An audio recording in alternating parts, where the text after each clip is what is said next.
Hello, BookTube. You know, you don't have to look at British history long to realize how thoroughly it's dominated by the Tudors.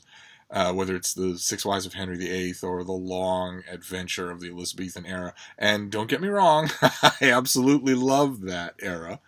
I have written about it more than I think probably anyone in the world currently, and I would drop everything to write about it again. There aren't many major Tudor books coming out in 2018 that I can see, that I've seen so far, but I'll be right on them when they do. But in the meantime, I had someone make a suggestion to me that I loved, which is, what about all the rest of English history? What about a starter kit for English history before the Tudors? And it's been a while since I did a starter kit, and I thought, I love the idea, so I latched right onto it, and I'm calling it the TUDOR-SCHMUDOR Starter Kit. A starter kit for the rest of English, for the English history before the Tudors. And I have a list right here. I was going to, I tried getting the various tablets that I have to behave so that I could at least show you a picture, but for some reason, they're all misbehaving right now. I have 3 of them. They're all misbehaving. So I thought I'd try just this, a new visual. You're not here for the visuals anyway, and I will leave a thorough annotation down below, because you don't really need the picture, right? This isn't a pretty channel. And I thought the small sop of consolation I'd give you would be to film in a different location. I tried putting a little folding chair here in a different part of the little book room. And I kind of like it. It's actually very comfortable. And I had no idea that this little corner would actually look so good for filming. So I don't know. Maybe I'll do more videos here. So you're going to see me looking away because I'm looking at the laptop. I took a while to assemble a list. I have a list of things here that I want to recommend to you. There's, of course, an ocean of stuff to read. My opening throat clearing notwithstanding, scholars have been writing about the history of England before the Tudors in tsunamis forever. But I wanted to pick out some that are really worth your time. And we'll start with the very beginning of the whole subject. The very beginning of what we understand as British history proper, which is when Rome left. Britain was a colony. There were blue painted barbarians before then, but then for centuries Rome ran Britain. And then Rome left and just said, you've got all these walls and forts, but we're leaving. So long. Good luck. And I wanted to recommend a book on Rome and Britain. Now, there have been a million of them, and a million novels as well, because, of course, it's the Rome and Britain era and the messy transfer after that gave rise to the whole legend of King Arthur. So it's a very written subject. There's one book. It's fairly recent, so it would probably be at your library, that I wanted to recommend. It's by Fleming, and it's called Britain After Rome. It's a nice, meaty thing, and I loved it. I absolutely loved it. I mean, there are many others I could recommend, but I wanted to recommend that one. And then you could, if you wanted to, you could make this list, this starter kit, entirely of biographies. You could do the whole thing. And I tried to keep that to a minimum here.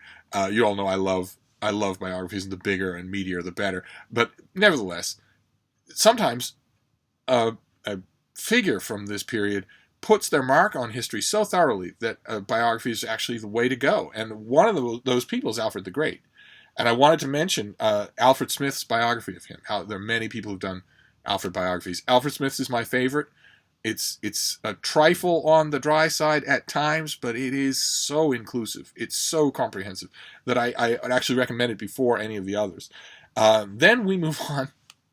We move on to, unfortunately, brace yourself here. We move on to a bracket of original documents of histories written at the time. The British are, I don't know if you know any of them, but they're extremely bookish. And they always have been. They literally always have been. So the whole time they've been writing their own histories, and some of those volumes are really important. And also, I might add, if you give it a try and if you get used to the cadences, they're also really fun to read. I want to mention 4 of those. One is, or actually 3 of them. I want to mention 3 of them, because there's one that's so outstanding, I kind of want to do a video on it on its own, and I think there's going to be more to this starter kit than just this. So I want to mention 3 too, and I think we've mentioned all 3 of them on this channel before. First one is from the 8th century, from 731. It's the Ecclesiastical History of England by the Venerable Bede. And it's a tough sell. Every time I mention it on this channel, I always say it's a tough sell to sell an ecclesiastical history of England by the Venerable Bede. But if you get into Bede's admittedly stuffy, narrative style, his book is wonderful, full of stories. You don't know how many of them to believe, but you have to think about the millions of people, thousands of people who were reading this as Holy Writ. It's an indispensable volume, of course, and I highly recommend it. And then we jump forward a century to the Anglo-Saxon Chronicle, which it was done in the around in the 890s. In the 890s, somewhere it was done, and it has existed in many different critical editions. You absolutely need a critical edition of it, because the Anglo-Saxon Chronicle is just an annual chronicle of events, and it's amazingly refracted and weird. It's not what you would think that a chronicle would be. There are whole years that go by where the chronicler, whoever it is that year, mentions a bumper crop of toads in a certain county and forgets to mention a major battle that decided the fate of the kingdom for a century. And the edition that I want to recommend is by Michael Swanton. I've read many scholarly editions of the Anglo-Saxon Chronicle, and Michael Swanton's is the best one. So if you have access to that, then by all means, if you want a book. I haven't actually checked before this video, but I'd be willing to bet that there are websites out there online that are thoroughly annotated versions of the Anglo-Saxon Chronicle. So I will do more research and report back on the online resources involved. I know that there are enormous online resources for the Domesday Book, which is another incredibly important primary document, but it's not on my list because it can't be read. You can't read it as a book, despite the fact that Penguin Classics did a classic of it. It's not readable. It's only usable. It was never meant to be read. I know that there are online versions of that trace down everything there is to know about every single person mentioned. So probably that's true for the Anglo-Saxon Chronicle as well.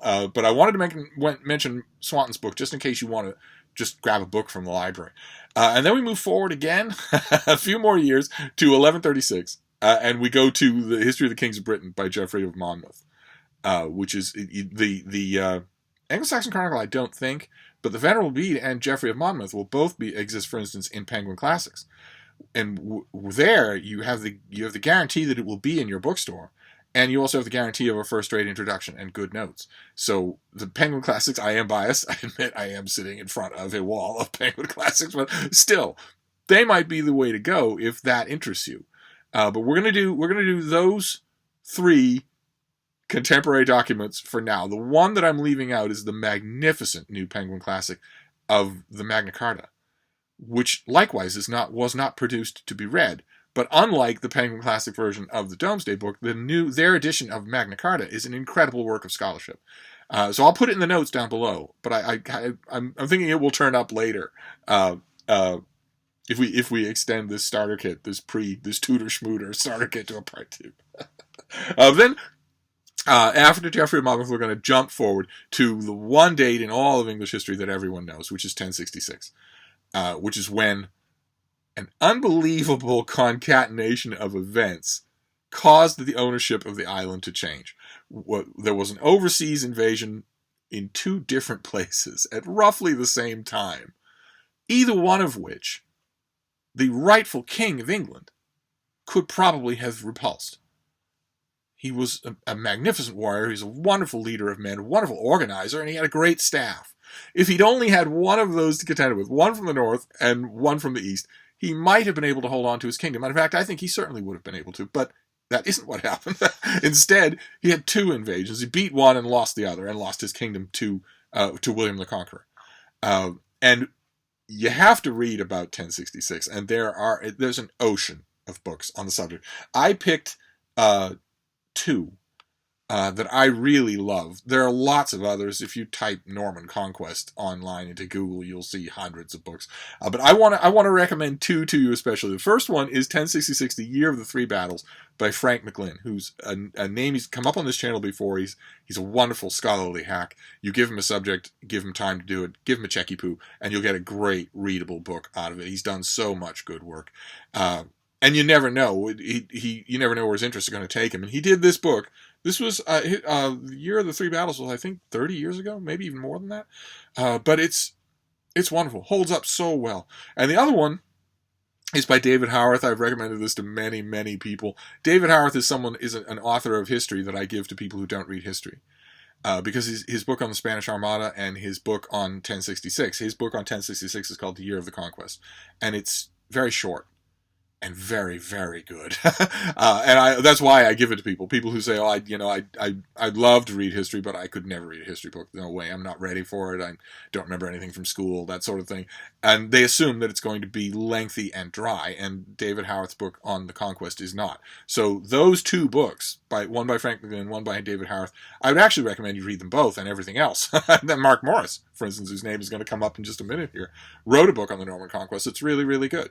And it's a truly pivotal event. It's one of the rare times in human history where a pivotal event actually did happen in a calendar year.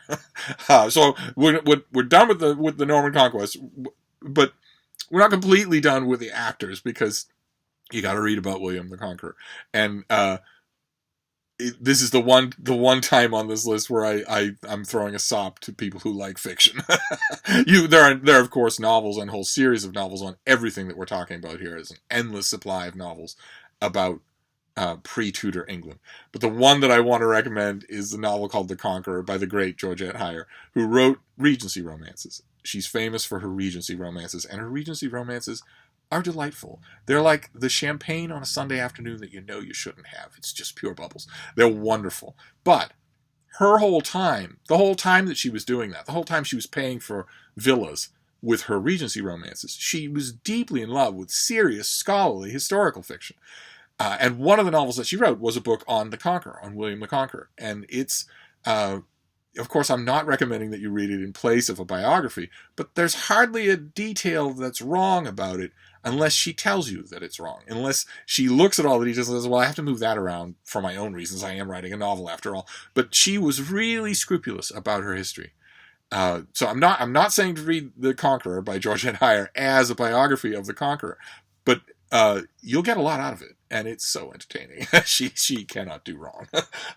Then we move on. We're going to do some biographies here, because I said it's unavoidable, and it largely is. One of the easiest ways to absorb the sprawling complexity of these years is through the concentrated lens of one person's life. So I have a string of biographies that I want to recommend. First one on Edward I, King Edward I, and I want to recommend A Great and Terrible King by Marc Morris. Edward I has had many biographies, and he brings out the pedant in his scholars. He brings out the windbag in his scholars, and he doesn't do that with Marc Morris. Marc Morris's book, A Great and Terrible King, was actually much better than I expected it to be. I was thinking it would be a sort of rounded edges, watered down version, of Edward's life, but it's not. And it's relatively new, so you will be able to find it at Book Depository. You'll be able to find it at your library, and I recommend it because Marc Morris is one of those writers who brings in the life and times, and that's what you need. That's what you want here. And then we'll move on. We'll move on to Edward III. You got a whole bunch of Edwards here. That's unavoidable. And the Edward III that I want to recommend is by Marc Ormond. It's part of the Yale English Monarch series. Big, thick thing, intimidatingly big, and incredibly comprehensive. There's not a single detail of Edward that we currently know that isn't in this book and examined to a fairly well. And so it's not for everybody. It's not at all. It's the exact opposite of David Howarth's book on 1066. It's a gigantic scholarly landmark of Edward studies. So you have to keep that in mind. There are all sorts of much shorter and much more accessible biographies of Edward III, but this is the greatest one, and it's a voyage. I admit it's an undertaking, but it's well worth it if that's the aspect of this that you're going into. And I want to really dig into this. I thought I should put some of those in here too, and I want to go from there, from a study of Edward III that is extremely scholarly and extremely complete, to a book about the whole of the Edwards, the whole Plantagenet era just in general, that a series of books that is the exact opposite. The scholarship they're built on is still absolutely first rate, but oh my God, they read so well. They read so fantastic. This is an author I wish hadn't disappeared. This author has completely disappeared. It's Thomas Costain, who, if you look carefully, you can see him behind me up on this shelf right here. There's a whole bunch of Thomas Costain there. And he wrote a 4-volume history of the Plantagenets that he wrote it a long time ago. So it once upon a time existed as a series of mass market paperbacks. Imagine that. We will never again see in our lifetime a mass market original printing paperback of a history of the Plantagenets. That will never happen. But he did. Once upon a time, the reading public supported it, and it also existed in the hardcovers that I have up on that shelf. It's existed in gift sets, slipbox sets, trade paperbacks, and it's amazing. Costain is such an entertaining writer. Doesn't sacrifice anything. Doesn't sacrifice any gravamen. There's no inaccuracies in his books, but oh my God, he captures the pageantry and the personalities so fantastic that even though they're old, they're out of print. I doubt they're coming back into print. I don't think anyone will bother to reprint Thomas Costain. But you should find them. I don't think your library will still have them, but probably they're the type, I haven't checked before this video, but probably they're the type of thing that's a penny on Amazon. Somebody's just thinking, I found this at a yard sale, no idea what it is, never heard of it before. I won't charge anything for it. I don't know, one way or another. But I highly recommend them. They're all fantastic. And if you don't have to read them all either, they're all self-contained. This was a thorough professional writing, two generations ago. And this is one of those things where I love it so much. I've always been a preacher of Costain's nonfiction, that if you have trouble finding it, actually any of these things, but him especially, let me know, because I'd be happy to add my eyes to the search. I see lots and lots of used books in my life, and I might be able to find you at least 1 or 2 of the volumes. But his 4-volume work almost could stand alone of all the other stuff on this list. And then the last thing, the last book that I want to put on this TUDOR-SCHMUDOR Starter Kit is the immediate doorstep to the Tudors, which could make a list of its own. That's the Wars of the Roses.